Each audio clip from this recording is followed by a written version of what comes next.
última oportunidade aqui, nós vimos que Paulo e Barnabé, eles seguiram para o continente, entraram ali na Ásia Menor e, embora tenham sofrido a perda de um integrante da missão, né, foi João Marcos, eles não pararam, prosseguiram. Vimos aqui que, apesar das dificuldades e algumas condições de saúde difíceis, provavelmente do apóstolo Paulo, e dos perigos da viagem, eles prosseguiram no propósito de levar o Evangelho. E chegaram a Antioquia, aonde nós vimos que ali naquele lugar eles se reuniram numa sinagoga, ali em Antioquia da Psídia.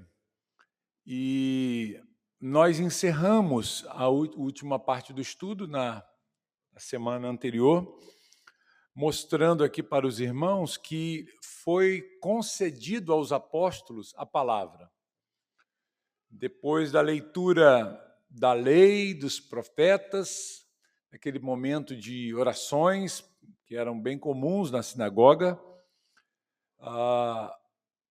foi estendida então a palavra, né, para Paulo, para que ele pudesse trazer uma palavra. Na verdade, foi usada aqui a expressão irmãos, né? E eles escolheram entre eles ali quem iria falar, e Paulo tomou a palavra, né? E eu até mencionei aqui para os irmãos que é estranho porque a palavra de consolo não sai de Barnabé, mas sai de Paulo, que agora, na verdade, toma, né, a frente do ministério aqui na primeira viagem, e vai seguir assim até o final do livro. Gente, então, hoje o nosso texto ele se inicia no verso 16, e nós estamos diante de um texto bem longo. Nós estamos aqui diante de uma pregação. Então, por ser um texto bem amplo, fica bem difícil, praticamente impossível, né, de nós caminharmos nele ao longo dessa noite e olharmos tudo que tem para ser visto aqui. Então, já sabendo disso, eu dividi e eu vou fazer só a introdução aqui dessa pregação de Paulo ali na sinagoga de Antioquia. Nós veremos aqui que essa pregação, ela se inicia aqui no verso 16 e ela basicamente vai até o versículo 41. Então, é um texto bem longo. E nós já vimos aqui, estudando o livro de Atos há praticamente mais de 2 anos, eu acho já, né? Nós temos visto muitas pregações feitas aqui registradas por Lucas em Atos. As pregações apostólicas, são assim chamadas, né? E vimos aqui com os irmãos o conteúdo das pregações apostólicas. O que uma pregação, o que deve estar presente numa verdadeira pregação? Quando se prega a palavra de Deus, quando se prega o Evangelho, o que deve ser anunciado? O que deve estar presente numa pregação do Evangelho? E aí nós já vimos ao longo de todos esses capítulos aí para trás exemplos de pregações.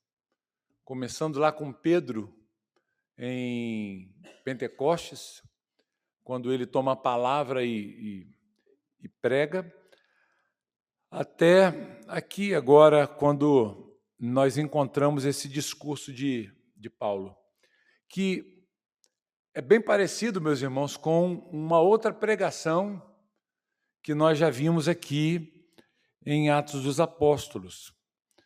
Eu vou ler aqui com vocês e aí depois nós vamos fazer uma comparação com essa pregação. Então, estejam aí com a Bíblia aberta, vai ser uma leitura longa, né? Um texto um pouco mais longo aqui para a gente ler, mas é importante nós lermos para compreendermos todo o contexto da pregação. E aí depois eu faço as divisões e a gente vai até onde a gente conseguir nessa noite, né? O nosso horário é bem curtinho aqui. Acharam? Então diz assim, Atos 13, verso 16. Paulo, levantando-se e fazendo com a mão sinal de silêncio, disse: Israelitas e todos vocês que temem a Deus, escutem. O Deus do povo de Israel escolheu os nossos pais e exaltou o povo durante a sua peregrinação na terra do Egito, de onde os tirou com braço poderoso. Suportou os maus costumes do povo durante uns 40 anos no deserto. E, havendo destruído 7 nações em Canaã, deu essas terras como herança ao seu povo. Tudo isso levou cerca de 450 anos. Depois disso, lhes deu juízes até o profeta Samuel. Então eles pediram um rei, e Deus lhes deu Saul, filho de Quis, da tribo de Benjamim. Isso durante 40 anos. E tendo tirado Saul, levantou-lhes o rei Davi, do qual também, dando testemunho, disse: Achei Davi, filho de Jessé, homem segundo o meu coração, que fará toda a minha vontade. Da descendência deste, conforme a promessa, Deus trouxe a Israel o Salvador, que é Jesus. Antes da manifestação dele, João pregou um batismo de arrependimento a todo o povo de Israel. Quando João estava completando a sua carreira, disse: Quem vocês pensam que eu sou? Não sou aquele que vocês esperam, mas depois de mim vem aquele de cujos pés não sou digno de desamarrar as sandálias. Irmãos, descendência de Abraão e todos vocês que temem a Deus, a nós foi enviada a palavra desta salvação. Pois os moradores e as autoridades de Jerusalém, não conhecendo Jesus nem as palavras dos profetas que são lidas todos os sábados, cumpriram as profecias quando condenaram Jesus. E, embora não achassem nenhuma causa de morte, pediram a Pilatos que ele fosse morto. Depois de cumprirem tudo o que estava escrito a respeito dele, tirando do madeiro, puseram-no em um túmulo. Mas Deus o ressuscitou dentre os mortos. E durante muitos dias ele foi visto pelos que o tinham acompanhado da Galiléia para Jerusalém, os quais são agora suas testemunhas diante do povo. E nós anunciamos a vocês o evangelho da promessa feita aos nossos pais, como Deus a cumpriu plenamente a nós, seus filhos, ressuscitando Jesus, como também está escrito no Salmo número 2. Você é meu filho, hoje eu gerei você. E quanto ao fato de que o ressuscitaria dentre os mortos para que jamais voltasse à corrupção, Deus o expressou desta maneira: e cumprirei a favor de vocês as santas e fiéis promessas feitas a Davi. Por isso também diz em outro salmo: não permitirás que o teu santo veja corrupção. Porque, tendo Davi, no seu tempo, servido conforme o plano de Deus, morreu.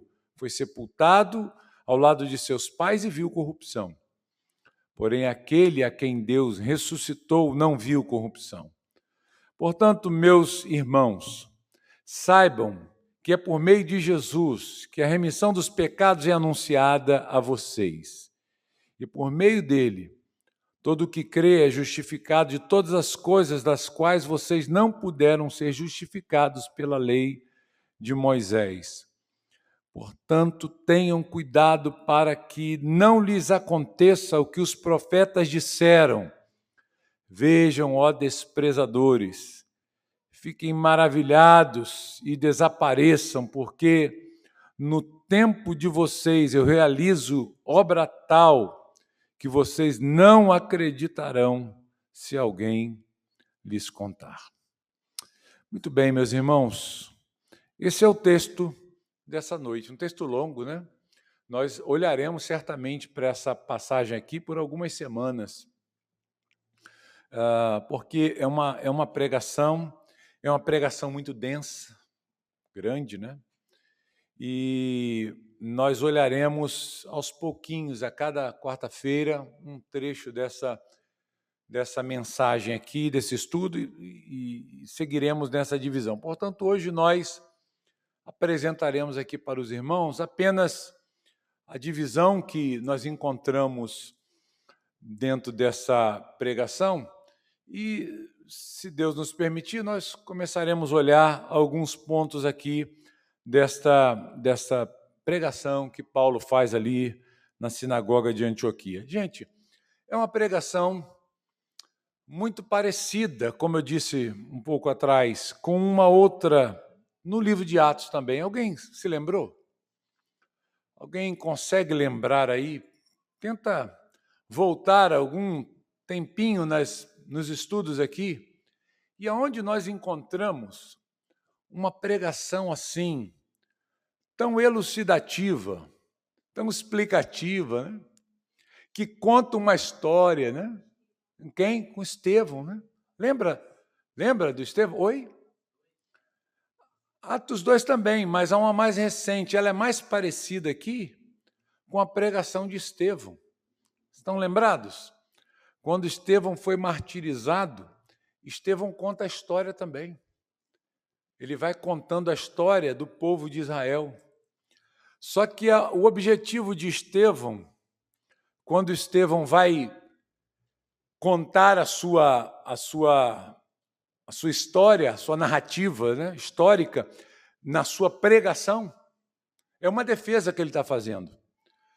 Estevão tem um propósito diferente do propósito de Paulo aqui. Eu não sei se os irmãos já conseguiram perceber isso. Quando nós olhamos para a pregação de Estevão, o caráter desta pregação de Estevão, que é bem parecida, narrando cada detalhe, como que a história foi sendo conduzida pelo Senhor, nós percebemos claramente que Estevão tem o objetivo de mostrar a perversidade do coração dos seus ouvintes. Estevão, quando ele prega, quando ele faz a sua defesa e ele faz o seu sermão, contando essa história, ele está querendo e realmente fazendo isso, ele está mostrando que o coração daquela gente era um coração duro, mau, um coração perverso, um coração tomado de iniquidade. Ele procura aqui, então, gente, enfatizar a miséria, a dureza do coração daquela gente. Esse é o objetivo de Estevão. Tanto é, irmãos, que como é que termina, quem lembra aí? Como é que termina o sermão de Estevão? O sermão termina assim, com festa, com alegria, com pessoas convertidas, ou ele se encerra numa explosão de ira e de assassinato. Nós sabemos, né? Quando Estevão conclui o seu discurso, meu Deus, a gente fica até com medo, né? Assim, meu Deus, Estevão era corajoso mesmo, né? Falar o que falou na frente desse povo, homem de coragem. Homem de coragem. Vocês são duros de coração, vocês sempre resistem ao Espírito Santo, vocês são perversos. E eles voaram em Estevão. A ideia que o texto traz lá para a gente é que esses homens, eles rilhando os dentes, eles fecham o rosto, o semblante, e eles voam em cima de Estevão. Pulam em cima de Estevão, como uma fera brutal para devorá-lo. Porque eles ficaram muito ofendidos com a pregação de Estevão. O Otávio colocou na tela aí, né? O versículo 57 de Atos 7, aí, olha só. Eles, porém, gritando bem alto, taparam os ouvidos e unânimes avançaram contra ele. Você consegue imaginar essa cena? Os homens tapando os ouvidos, gritando, e pulando contra Estevão, irritados. Esses homens aqui, irmãos, são cruéis, são perversos. E Estevão tem exatamente esse objetivo. Ele conta a história da salvação, ou das misericórdias, do cuidado de Deus, da promessa de Deus sobre o povo, e ele vai fazendo um contraste com a dureza de coração das gerações vividas. E ele vai dizer, olha, vocês são iguaizinhos, vocês são uma geração perversa. Vocês são iguais aos pais de vocês. Todos esses exemplos, esses maus exemplos que eu dei para vocês aqui, eles se cumprem em vocês. Vocês estão repetindo os mesmos erros das gerações passadas. Não é de uma geração apenas, não. Todas as gerações, elas tinham essa característica de endurecimento, de incredulidade, de ódio à verdade. E vocês estão repetindo as mesmas coisas. Então, a gente percebe, queridos, que Estevão está ali acusando mesmo. Estevão está ali apontando para eles, dizendo, vocês são maus, vocês são perversos, vocês são do diabo. Já imaginou uma pregação assim? É difícil, né? É difícil de você ouvir uma pregação assim. Então, voaram em Estevão e o final a gente já sabe, mataram Estevão, apedrejaram Estevão. Como diz o campista, comeram na pedra, né? Não tem? Separam pedra, é assim que o campista fala. Separam pedra em Estevão até ele morrer. Então, pocou, né? Foi isso aí. Então, tem isso aí. Mas isso expressa a vileza, a maldade do coração daquele povo, né? Agora, gente, nós estamos diante de um sermão parecido. Porque Paulo aqui ele conta também. Ele está evangelizando. Ele está falando de Jesus ali naquela sinagoga e ele está usando esse mesmo argumento. Ele está contando a história. Por quê? Porque ele está falando para judeus, né? Ele está falando para judeus. Então, falando para judeus que são participantes da promessa, que são herdeiros da promessa, de onde procede o Cristo, irmãos, eles tinham, de fato, é uma estratégia muito boa. Mostrar como que a história ela transcorreu até Cristo chegar, até o Messias chegar. Então, Paulo usou uma estratégia muito boa. Ele usava muito essa estratégia quando ele pregava nas sinagogas e falava com judeus. Eu usaria também, eu acho que é o caminho mais lógico. Mas quando Paulo pregava para gentios, ele geralmente abordava outra maneira. Ele usava uma outra forma de expressar o evangelho. Enfim, só que qual é a diferença que a gente percebe aqui, irmãos, na pregação? É que, se por um lado Estevão tinha o propósito de realçar a maldade, a incredulidade, a dureza do coração dos judeus, do povo judeu, Paulo agora tem o objetivo de mostrar, de enfatizar não o povo em si, mas ele tem o objetivo de enfatizar o próprio Deus. Ele vai aqui colocar o seu foco na pessoa de Deus. Ele vai mostrar como Deus é um Deus bondoso. Ao contrário dos homens, ao contrário dos judeus até, que eram incrédulos e duros, Deus é um Deus bondoso, Deus é um Deus gracioso, Deus é um Deus misericordioso, paciente, longânimo. Paulo ele procura, então, destacar essas realidades aqui na sua pregação. O foco aqui está em Deus, não nas pessoas em si, ok? Então, é basicamente isso que trata o nosso texto aqui, a pregação de Paulo. Então, eu fiz uma divisão, eu tinha dividido em 6 partes aqui essa pregação de Paulo.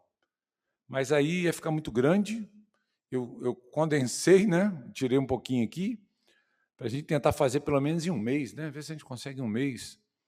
Em 4 estudos aqui a gente cobrir tudo. Então, eu dividi em 4 partes. Eu condensei aqui, e aí, ao longo dos pontos, nós vamos fazendo os desdobramentos do estudo e a gente vai vendo aqui os outros pontos. Então, como a gente sempre faz, eu gosto de enunciar aqui para os irmãos as divisões do estudo. Então, quem gosta de anotar e fica atento aí a essas realidades, pegue aí agora o seu tablet, o seu celular, a sua caneta, o seu papel aí, e vamos ver aqui as divisões do texto. Então, vamos lá. Primeira divisão, eu coloquei assim, ó, a soberania de Deus na história de Israel. A soberania de Deus na história de Israel. E isso está consubstanciado aí, irmãos, nos versos 17 ao 22. Ok? Do 17 ao 22, vejam aí, deem uma olhadinha, vocês já podem perceber como isso se desenvolve, né? A soberania de Deus na história de Israel.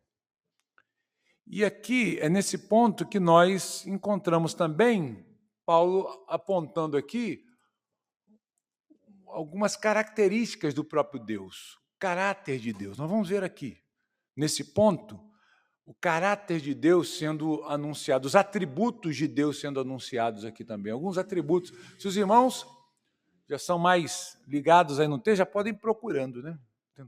Tenta identificar nesses versos aí alguns atributos que Paulo procura apresentar aqui para a gente. Ok?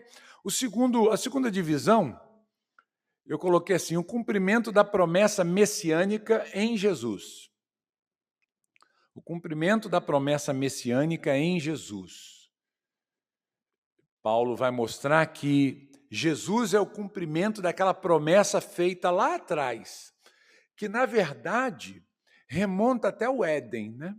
Não apenas em Abraão, mas é uma promessa de salvação feita pelo próprio Deus no Éden, quando houve a queda. O descendente da mulher iria esmagar a cabeça da serpente, né? Então, Jesus ele é o cumprimento dessa promessa messiânica, tá certo? E quais são os versículos que consubstanciam aí essa parte dessa divisão do estudo? O verso 23 ao 31. Do 23 ao 31, a gente tem esse cumprimento da promessa do Messias em Jesus. Paulo vai anunciar Jesus aqui para eles. Lembram do Messias? Lembram da promessa feita lá atrás? Então, essa promessa se cumpriu. Se cumpriu na pessoa de Jesus de Nazaré. Jesus de Nazaré, quem é ele? Calma que eu vou falar para vocês, né? E aí ele vai elucidar um pouco mais o que ele acaba de dizer aqui a respeito de Jesus.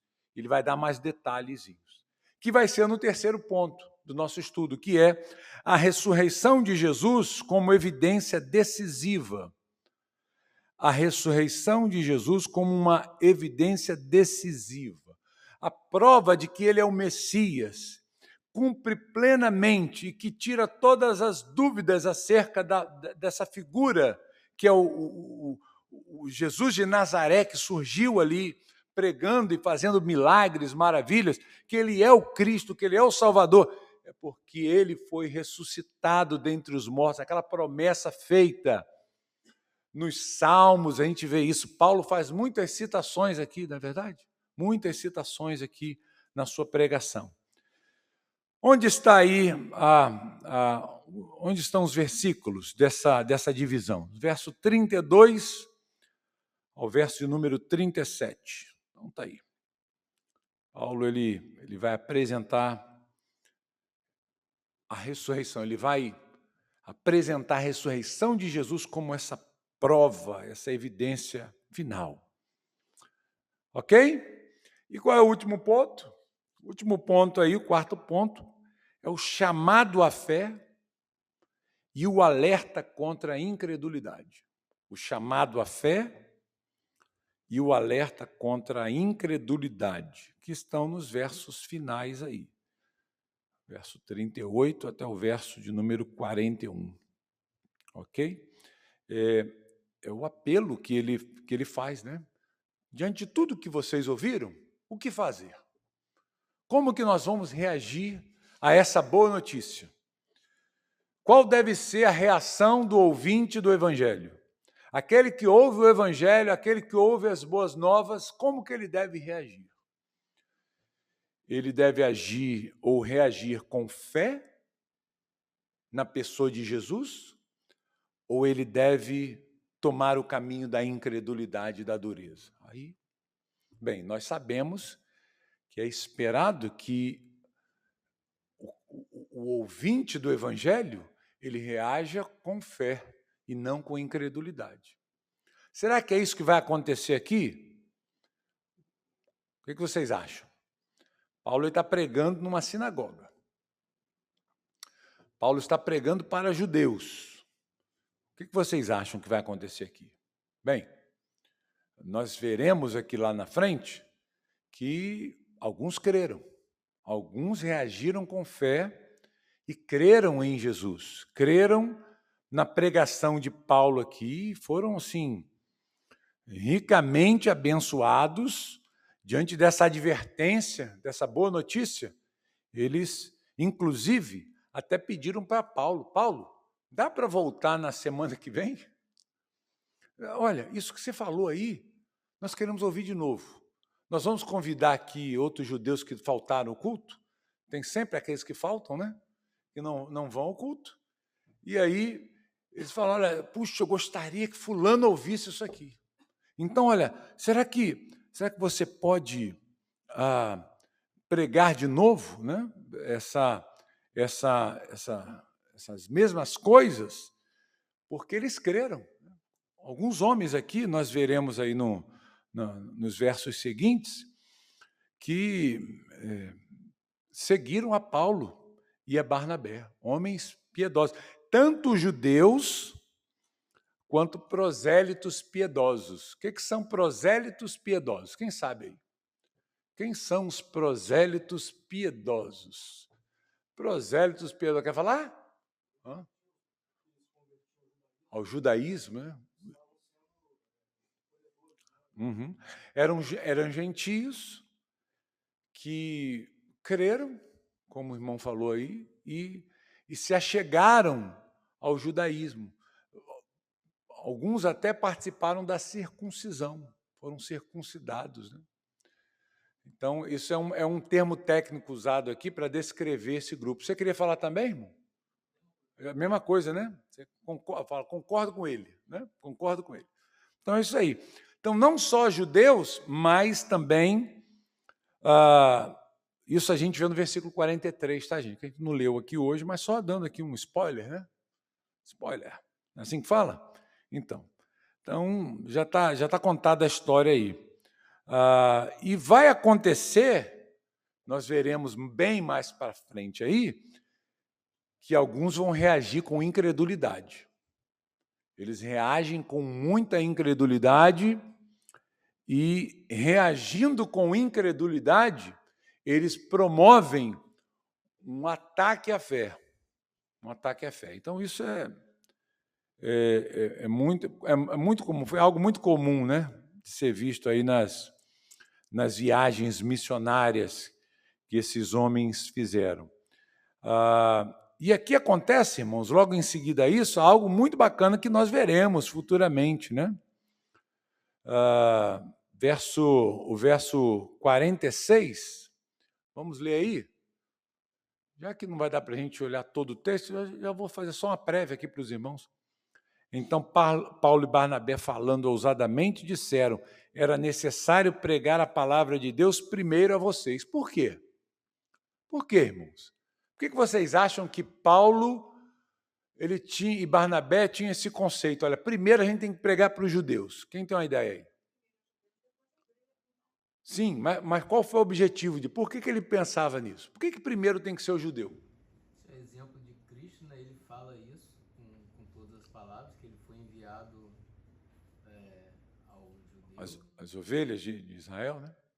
É a partir dos judeus que sai a promessa, gente. Quem era esse portador da promessa? Qual era o povo portador dessa promessa? Eram os judeus. Né? Então, é natural. Olha, eu primeiro tenho que falar para os judeus. pregar para eles. Depois a gente fala para os demais, né? Pode falar, irmão. A gente leu no estudo, na leitura dominical pela manhã, o capítulo 13 e 14 de Lucas. Eu não sei qual deles está, mas tem a parábola que conta do casamento, né? Que foram convidados para o casamento e, não querendo o casamento, o Senhor Fizeram para as bodas, né? das bodas pediu que fosse convidado todos os outros, né? Estendeu para outros, né? Da mesma forma, a parábola também do filho pródigo, eu acho que tem o mesmo significado, no sentido de que ao judeu é dada essa promessa, e por eles Recusarem, rejeitarem, né?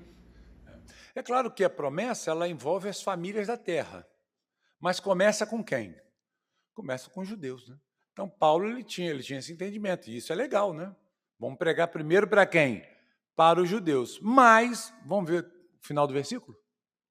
Mas, como vocês a rejeitam e se julgam indignos da vida eterna, eis que nos voltamos para quem? Para os gentios. E aí o que acontece? Os gentios ficam fazendo uma festa, vamos fazer um churrasco aqui agora, então, né? Legal, né? Porque o Senhor assim nos determinou. Eu coloquei você como luz dos gentios, a fim de que você seja para a salvação até os confins da terra. O que diz o verso 48? Os gentios, ouvindo isto, ficaram lá. Se alegravam e glorificavam a palavra do Senhor. Olha só. Então, Paulo disse, vocês não querem? Era para vocês primeiro. Já que vocês se acham indignos, então quer saber? Nós vamos nos voltar para os gentios. Aí os gentios levantaram as bandeiras, fizeram uma festa, glorificaram a Deus, amém, né? Para a gente, nós recebemos. E diz o texto aqui, um versículo que todo arminiano não gosta, e creram todos os que haviam sido destinados para a vida eterna. Aí, quantos creram? Todos creram, não creram quem era eleito, né? Os que foram destinados para a vida eterna. Então, enfim, é isso aí. Depois a gente vê. Depois a gente vai lá para esse versículo, né? Falta muita coisa, estou antecipando muita coisa aqui. Gente, então, pegaram aí? Entenderam? As divisões aí do nosso estudo, que nem vai dar para a gente começar? Não vai dar nem para a gente ler o primeiro ponto aqui. Senhor, como é que a gente vai organizar isso, né? Mas o nosso objetivo, irmãos, é justamente, olhando para esta pregação aqui de Paulo, também estimular os irmãos a aprenderem acerca do Evangelho. Como é que eu devo pregar o Evangelho? É bom a gente olhar isso aqui. É um texto longo, vai exigir de nós aqui um tempo mais extenso aqui de meditação no estudo, mas ele é muito importante porque aqui nós estamos vendo, queridos, o Evangelho sendo proclamado agora para os gentios. Os gentios. E eles agora vão ouvir a palavra de Deus e eles vão acolher a palavra de Deus em seus corações. Nós veremos aqui que a pregação que Paulo fez ali na sinagoga, ela foi uma pregação fiel. Ela foi uma pregação que ela é puro evangelho. E se eu quero que pessoas creiam no Deus verdadeiro, se eu quero que as pessoas recebam o evangelho, eu preciso saber como pregar o evangelho. No que consiste o evangelho? O que eu tenho que falar? O que eu preciso dizer para que, ao final, eu possa sair com a consciência tranquila, dizendo, eu preguei o Evangelho? Será que o Evangelho é você sair pela rua e dando abraço nas pessoas? Vou dar um abraço aqui. Isso é pregar o Evangelho? Levantar faixa na rua? Né? Não é isso. Isso não é pregar o Evangelho. Pregar o Evangelho necessariamente exige você proclamar Jesus. Tem gente que prega tudo, mas menos Jesus. Prega uma vida moral, olha, você tem que viver a vida certa, direitinho, né? Mas moralidade, uma vida moral sem Jesus não significa nada. É perversidade, é impiedade também.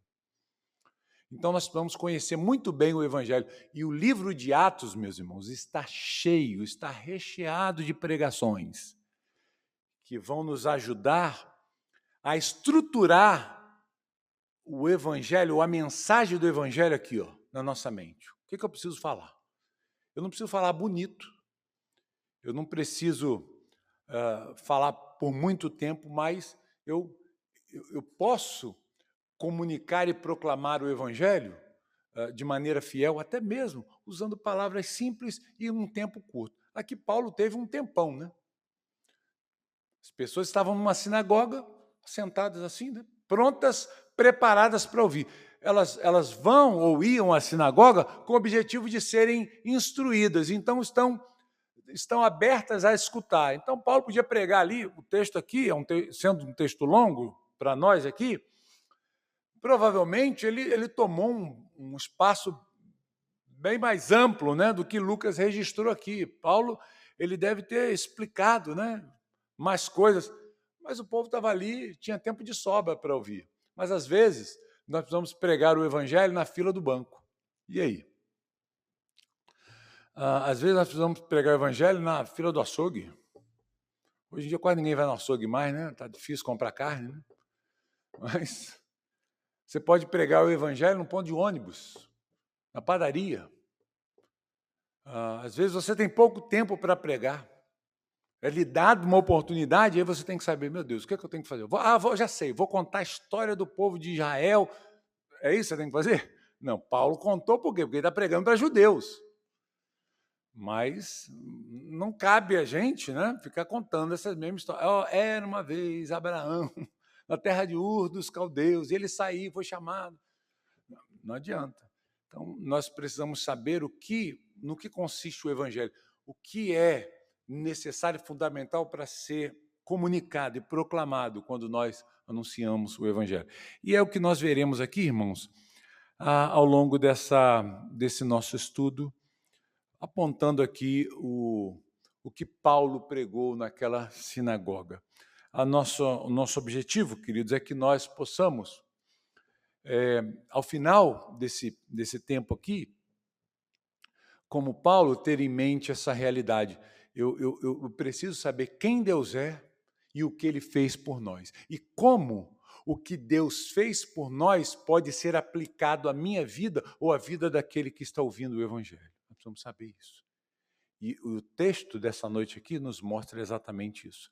Quem Deus é. Paulo tem esse foco aqui. Eu vou falar a respeito de quem Deus é e o que Ele fez por nós e como eu posso me apropriar dos benefícios daquilo que Ele tem feito por mim, o que Ele fez por mim, tá bom? Então é isso aí, gente. Está feita a divisão. Só botou o doce na boca, né? Só trouxe aqui os pontos e fiz um panorama, né? Fizemos um panorama aqui do texto. E na semana que vem, se Deus assim então nos permitir, nós olharemos para o primeiro ponto. Acho que dá para a gente, pelo menos, percorrer os 2 primeiros pontos aqui da nossa mensagem, né? Do nosso estudo bíblico aqui da pregação de Paulo. Ok? Muito bem. Vamos orar então? Vamos pedir a Deus. O que nós podemos pedir a Deus nessa oração final? À luz do que nós vimos aqui brevemente nessa leitura e nessas coisas, o que nós podemos pedir ao Senhor? Nós podemos pedir a Deus o quê?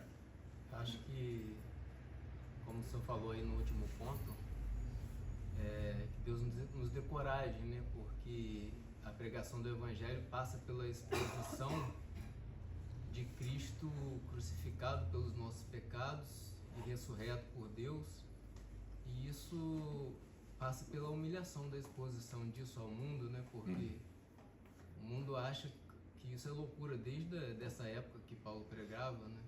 E acaba, essa exposição é simples, mas nos humilha diante do mundo.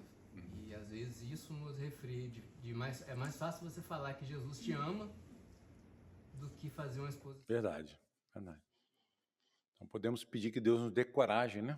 Para que proclamemos. O que mais que nós podemos orar aqui? Pedir. Manejamento da boa palavra também. Né? Saber manejar a palavra, né? Saber o que dizer, como dizer, para não falar besteira. Que Deus nos capacite, né? Nos dê instrução, conhecimento, saber manejar, colocar bem. A gente sabe que é Deus que nos guia, mas o evangelho tem que estar aqui, né? Na mente e o coração. Porque se não estiver na mente e no coração, você vai falar o quê? Vai falar, como você falou, um monte de besteira. Um monte de besteira. Então, vamos orar, pedir essas coisas a Deus?